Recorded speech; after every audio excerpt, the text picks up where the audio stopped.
Hi, guys. Hello. This is Sean Plott. He is also known as Day 9. He has a show.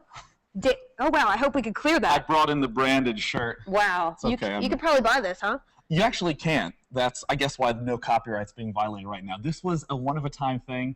And because I'm a nerd, I just sort of collect clothes from nerd escapades, and then I just wear them. This is a completely random chance thing. Did somebody make this for you for free, or what? We have a designer. His name is Bernard. He's amazing. Bernard. He's really good. Where'd you find him? Just on the street? Well, okay, so here's an important lesson. No, I think that would be really awesome if my web business sunk to that, where I was like on a street corner in the middle of LA Live, so they need web designers to do cool StarCraft things. So here's the thing. If you're ever looking to get into the web space or into any space that you don't know how to get into that doesn't have like a job application, you just contribute. You just, out of thin air, make a thing. So I was checking just some random mailbox on like a StarCraft website, and this guy said, hey, I like your show. Here is a full graphical design plate that I just thought you might like. That's amazing. And I loved it! And then I was just like, can you design everything for me? And he did. So he continues to design your stuff? Mm-hmm. Yeah, That's every time cool. we have like a thing, like if you go to day9.tv, you'll see an unbelievably sexy website. That was all Bernard. Yeah. If you've ever heard of the color Day9 Yellow, FFA71A, in hex. Oh, the man has his own hashtag. Yeah. Bernard invented that color. It didn't exist until he touched upon it. It existed because it has a hexadecimal code, but you branded it. Yeah, kind of like there is a special colored yellow in Vienna that the Habsburg yellow. Habsburg yellow. Yeah. Wow. So it's like that's the Plott. My second favorite yellow now. Plattsburgh yellow. Plattsburgh yellow. Excellent. Can I do one of these and like tilt it a little bit? Yeah, you can do what you need. I don't know. So basically, Sean actually, that looks better. Sean actually broadcasts, what, an hour a day? An hour a day. Okay. And actually, yeah, so because StarCraft is a great game, I don't actually have to be that interesting. All I have to do is open up a game of StarCraft, and it's interesting, and my voice is soothing, and together it forms a show. The dulcet tones of Plattsburgh. That is a phenomenal, because I've been here since 9, and I am tired. I don't know how you do this every day. I'm cool, but... No, I mean, you're like holding down like a hero, man. I've had you like tuned in on monitor 3 on the right at home. Yeah, oh, thank you. I've lull. been talking.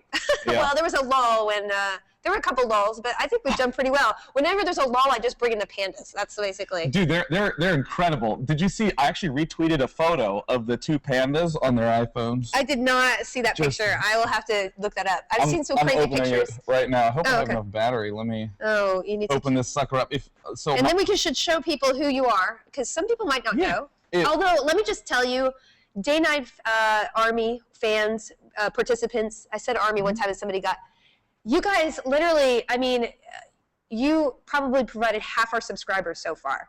So, yeah, Day 9. Other guy, Guildies, come on, step it up, because Day 9, I mean, if you look at any of our videos, it's like Day 9 sent me, Day 9 sent me, Day 9 sent me. And I think I would say at least 20% of our subscribers before launching are because of you. So thank you.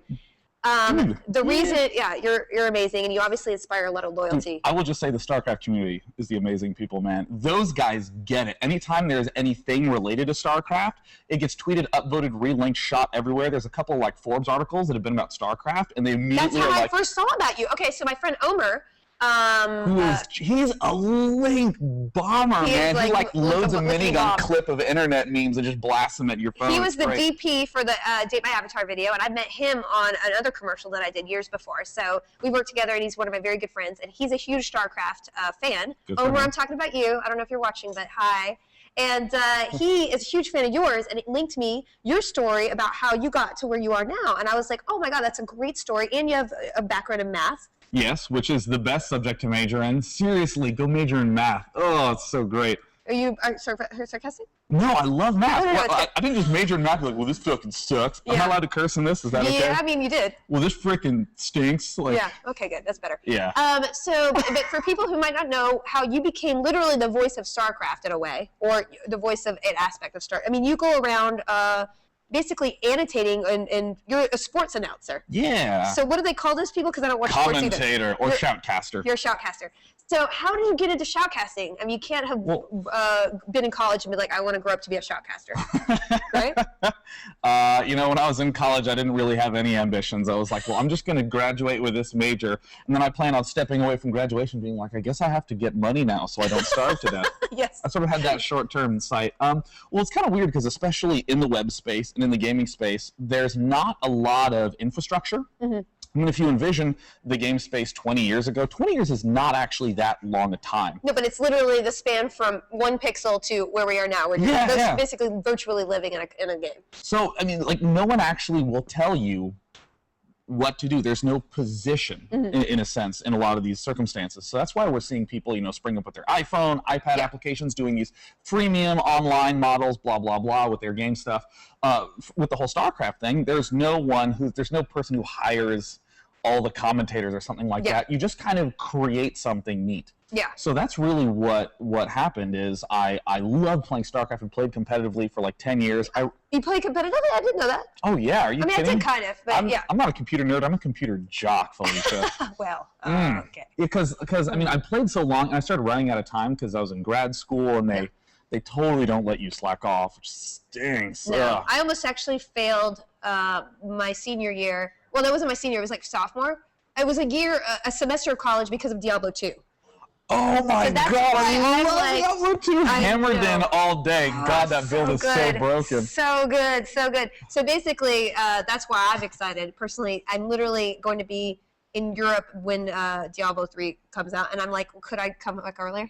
I'm like, I'm literally like, I want to be home immediately. Well, you can download the American client and log onto the American server from Europe. You just will have a really slow connection. I could do that. Okay, let's do that. But you don't need like super low ping to admire loot. Yeah, no. It's all about the loot. It's all about the loot. It's all about the matching set armor. Oh, I know. When someone had like that full set of green, you were like, oh, that's so cool. I want to be him. It's literally like a guy. It's hotter than a guy driving a Ferrari. I'll just say that as a lady. Okay, so you were a competitive StarCraft player. Yeah. And which I don't even know. I want you to talk about pro gaming and gaming as a sport, because I think, you know, the long term of it is it's going to be huge. Yeah, and I think it's small, you know, it's huge, but it's not really known about. And I feel like you're a voice that can kind of cross that and make it more acceptable and mainstream and accessible. But, I hope so. I would. Yeah. It is like my life dream to have just competitive nerds like in every house, you know, where there's a mom with a baby in high school, I guess a child.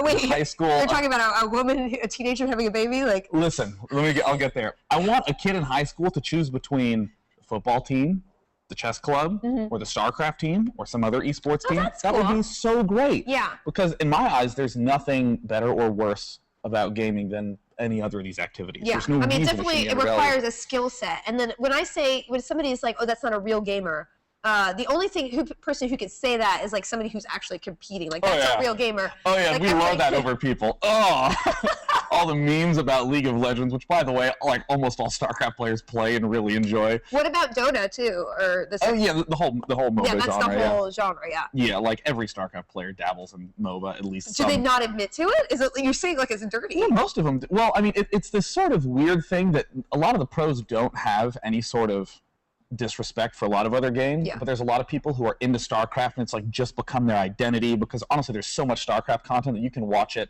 all day, every day, just like you could be into football or baseball. Yeah. And so, like, rather than just say, I like this, they look down on other things. Yeah, no, awesome. I mean, I think that's kind of, that happens sometimes. It's not great. It's like our whole generation. It's like, oh, you like 24? Yeah. Oh, that show sucks. Jack just kills people. And I'm like, yes! I've watched every season twice. Whoa, okay. I think you watched Supernatural too, right? You like Supernatural? Love Supernatural. Guess what? Guess who was on the show last month? Do I get 3 guesses? It's me. Oh shit, Felicia! Am I gonna freak? Can I ask if you're like a villain, or are you like? I'm not gonna spoil anything. Do you know how I brought up in the Whedonverse? I do not say diddly poop. Damn. I am not a spoiler.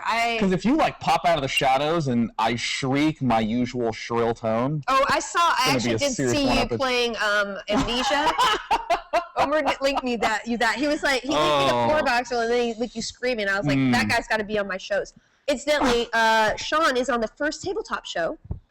Yay, high five with Grant Imahara and Jenna Bush. That'll be out tomorrow at 5 a.m. So pretty amazing. I don't want to give you spoilers, but you're pretty rolling. The European folk are lucky because that's like mid-afternoon for them. Is it really? Yeah, they are actually. And then later in the year, you're going to be on my show, The Flog, which is actually the first thing I met you on. And then I found out you like board games. It was like a total coincidence. Like, hey, do you want to be on this other show? And I thought I was being like rude to ask you on 2 shows, but you showed up. It was awesome.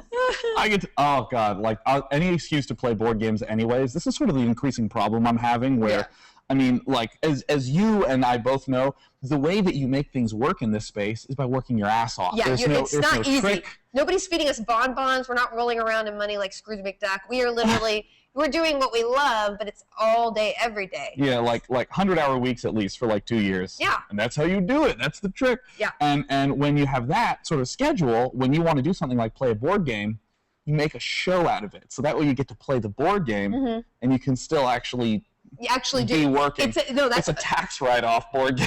I tax write off everything. Thank God I can do every game. I can tax write off every game thing, and I'm just like, yes. Research. Yeah, it was the rehearsal days for tabletop where I got to sit there and just do tech run through, and I actually played game. It was the most gaming I've done in years. So great. Because I work so hard now, I don't get my time to play games as much as I would like. So okay. For people who don't know anything about StarCraft, and that was close. You were inches from saying Star Trek. I know. I've been to Blizzard like 4 years in a row. Yeah. My brother plays StarCraft. Good for him. I don't know anything about StarCraft. I've seen the competitive gamers. In fact, in season 3, Quan, who wears the tracksuit, he's totally based on those badass Korean StarCraft players who walk through BlizzCon like they literally own the world. Who apparently have like very loose shoulders. They go like this, and they wear the tracksuit, and they just look like they're superstars. And I based him on. I mean, they are, but people, mainstream don't. So how does somebody like me who doesn't play the game, understand how cool it is to watch StarCraft? Like, have you made like a training manual for noobs for StarCraft for noobs? So no. You should do that. I'm serious. I should. I need to do that. Yeah.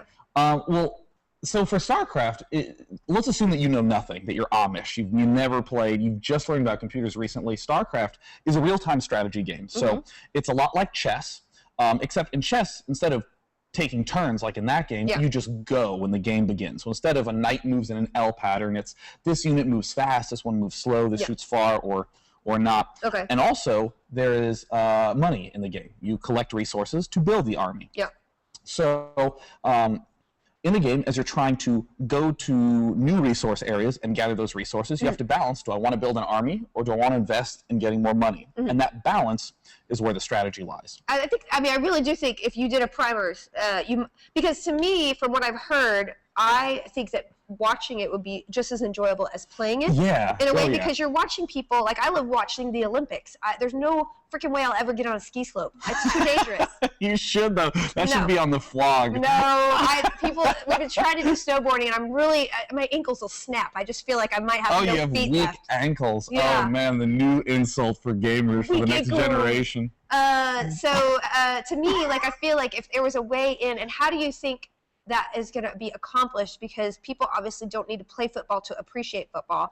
So what is that? What are the steps to become that pro gaming can be the sports for a wider swath of audience? Yeah, I mean, right now there's I guess I would say 3 obstacles. One, the largest one is just cultural.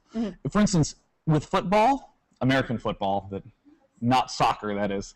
With football, with American Hand Egg, like no one has ever looked at the rule book for that to learn it for the first time. It's like your family watches it on Sunday. My grandparents always watched it. And if you think about the rules of football, they're pretty non-intuitive. Yeah. I mean, the idea of trying to get a ball 10 yards and you have 4 tries to do it. And you can kind of kick it sometimes and kind of not. No one's sort of hazy on the rules, to be honest, but they overall get these big grunting men tackling each other, and that's sweet. Yeah. So, and you root for one team over another. Like that's what you're doing. Where it's like a tribal. I like those colors. Fuck yeah, those guys, right? This is my judgment logic in the sport. So honestly, there's a lot of cultural shift going on because now Geek is sort of like in. Yeah. But that's more of like the surface area sort of look is now in, but now some of those hobbies like board gaming, like computer gaming, are starting to become really, really popular. Well, that's why I think it's good. Like a lot of people are like, oh, they're just poser geek. I'm like, I don't know what that means. First of all, second of all.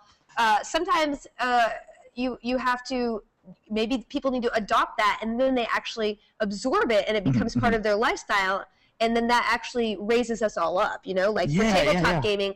I wasn't a big table. I mean, I had played in the past, but it wasn't something part of what I did every day. And now I feel like it's more ingrained, and I found a love for it in the social environment as well as so it's just like being exposed to it might actually be good for everybody, because people will be celebrated, more independent people will be supported. So it's that kind of thing that I feel like is a little bit destructive. But go on. Yeah, well, I mean, like following right on that, like the second big thing is honestly just having the first base surface knowledge of like what is enough to know how this game that's what works. I'm asking you. Like even I think if what you just told me, and we had some illustration about it, like like the noob's guide to it, like you have an in a sense, and then you can be like, oh, okay, I can follow along and I can learn as I go along. But it is like it's the leap that is hard to take, there's because that it is really a gross gap. I mean, I've been trying to do some of that, because like every Tuesday I do what's called Newbie Tuesday, which is just, okay, let's not get high level. Let's just sit down and try to do the basics. Yeah, exactly. And like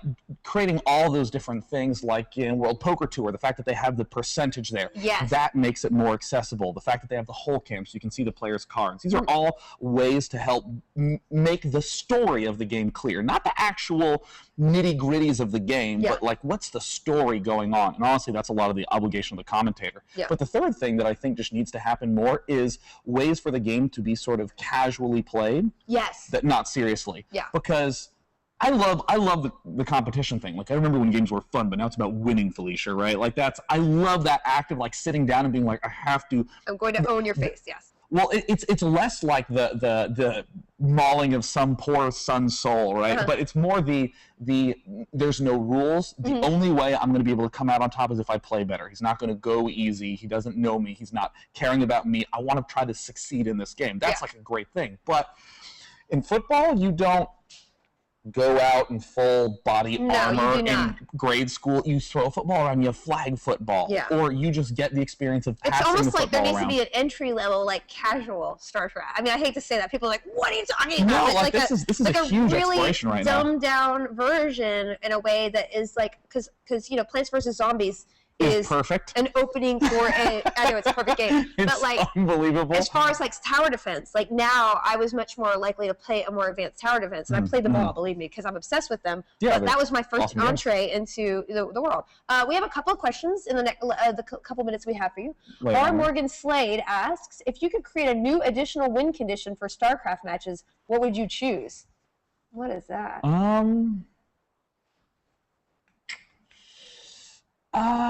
Okay, now that's an interesting question. Is it a good question? It's an interesting one, because it's only good if I can come up with an answer. Oh, okay. Well, what's interesting is that the actual win condition is kill all the other person's buildings, but most of the time you surrender before then, because you're like, I'm totally screwed, and you just leave. You just know you're going to lose, I wonder, because honestly, I think that rather than having another win condition layered on top, like having this sort of variety, because Halo will do things like 4v4, or there's capture the flag, or there's king of the hill. Like, some of these I think could be some interesting game types to be introduced. Oh, that's interesting. The idea of like controlling a region, because so often it's easy to fall into just like some direct plan. You just do it and you keep winning, and then you're just doing it, and the game actually becomes dry because no one's beating you. Yeah, that's interesting. Oh, we have some people joining us.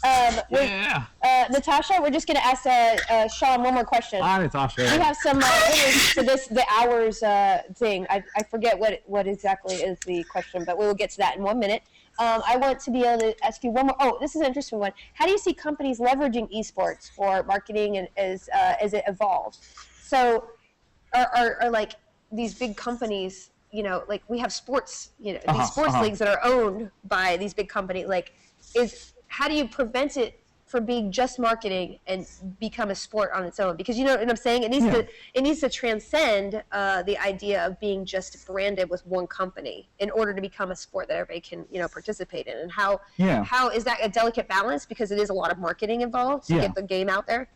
Yeah, it's an interesting position for the developers themselves, because they almost have to let the community do free reign. Blizzard, I mean, a lot of people say things like, why isn't Blizzard made their own tournament circuit and this sort of thing? But if they just let the community do their own thing and kind of have that just a nice infrastructure for them. Now we have commentators, we have community-run tournaments, we have Barcraft, where people take over bars and play StarCraft. I've been invited to many of those at conventions. Yeah, like these sorts of things, I think are critical for companies to just get the mass audience appeal to where the numbers are so huge that, you know, people are just like, oh, that's very clearly a sport. I don't know. I always struggle with the definition of sport, but I will say what makes the advertising end so great is that it's all digital. So with a TV, there's these big sort of swath numbers, you know, where it's like 2.2 million in this demographic, but you can actually get down to the city. You can be like, there's 40,000 people from San Francisco that tuned into this for exactly this many minutes. Yeah, for that's exactly very this many hours. interesting. Yeah, you can measure it a lot better. It's it so much seems more like valuable, Blizzard really is the champion,